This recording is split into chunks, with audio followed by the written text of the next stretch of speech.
I sensed that the technocrats, the regional council, had took some time to prepare the governor properly for this speech, and I think there was proper input from all the functional areas of governance in the region.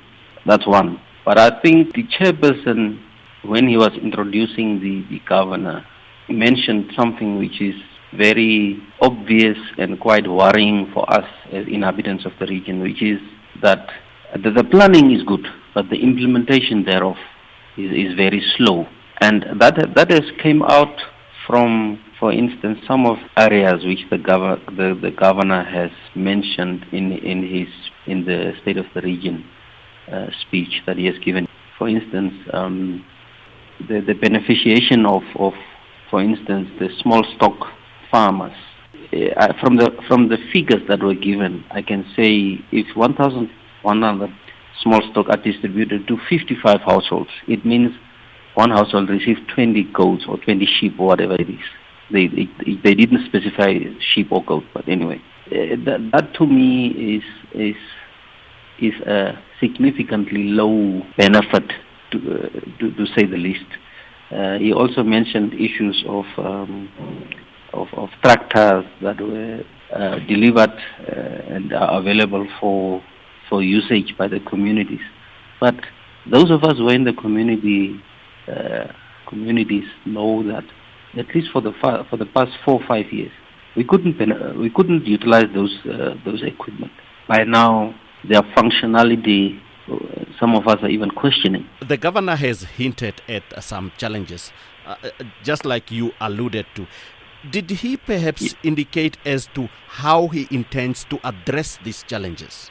It did not quite come out in the speech. I had one when he was mentioning reporting on the poverty eradication aspect of in the region. There was one thing that specifically came out for me. It's the 2,400 something. I just wrote 2,400 plus children that are enrolled for early childhood development centers, and I think he just gave their ratio of male and female. And if you look at the population of the region and the vastness of the region itself, if you say 2,400, you have Marindal, which is a little larger urban area. You have Maldahoe, you have Aranos. So it did not stand out from the speech who benefit, or which of the larger areas benefited from this 2,400. Now, obviously, the governor is quite new in his role, and he might not have time to engage the technocrats as to how they can address some of these challenges. It worries me as well. Some of the challenges do not have specific solutions that came out from the speech. You have indicated that the governor is quite new. Did he perhaps give a clear roadmap as to how he wants, or a strategy on how he wants to steer the region? I would not really say that there's a roadmap, but I think what gives me a little bit of hope is that I have seen a team that is entrusted, including the governor. I wouldn't want a governor who would fight with technocrats for 5 years and at the end not achieve anything. I would, for instance, it came up, I would put it in a very positive light. I will not be really negative on the relationship that I've sensed between the governor himself. But out of the speech, I wouldn't say there's a clear-cut roadmap that the governor has set, but from the willingness to work with the council and the technocrats on the ground. The governor's achievements depends largely on the community support. What type of support are you prepared as a community to give to the governor? I've had the opportunity to chat to some of the community members, and also in particular one chief that attended the event, the Arts Region Address. And what I picked up from this chief is that the governor actually attended in April one of their inaugural functions in Amberbo. Now, when I asked the chief what is it that he wanted to see for his community and what is it, he also, in not exactly the same words, but said, okay, the guy is quite new, We give him the benefit of the doubt.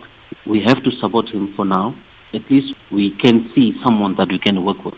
And I think the important thing is that if traditional authorities which are more closer to people can identify their needs, their challenges timelessly through the various structures, whether it's through their CBCs or directly engaging the governor's office or even the council, we can look forward to a healthy and a prosperous 5 years ahead for this with this governor.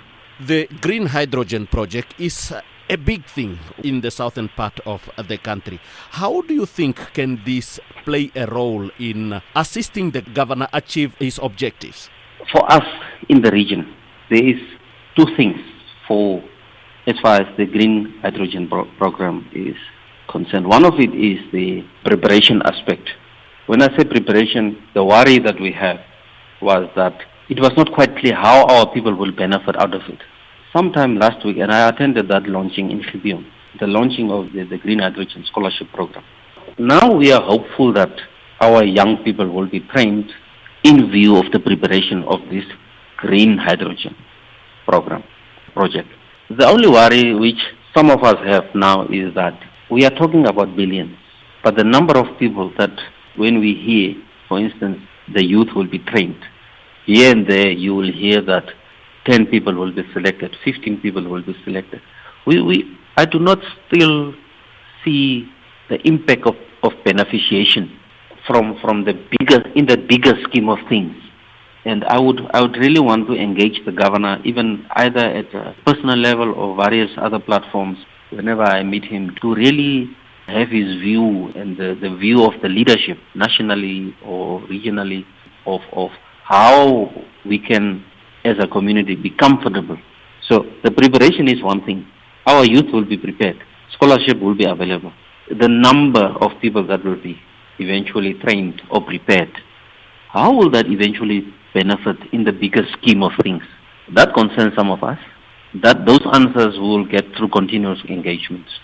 And I hope it will be positive.